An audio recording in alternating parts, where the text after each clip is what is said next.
like I don't have to deal with the chirping phone alarm all night. Got the battery changed and it's not chirping anymore. So I can actually get some sleep. Yay!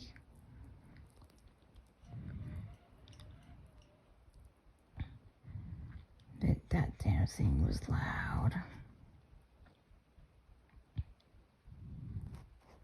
Stupid fucking why?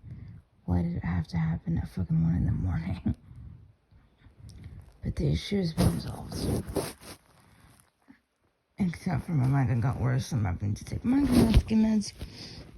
But the trigger has stopped, so hopefully I can recover back to baseline migraine, because I've been having a migraine for over a month straight at this point.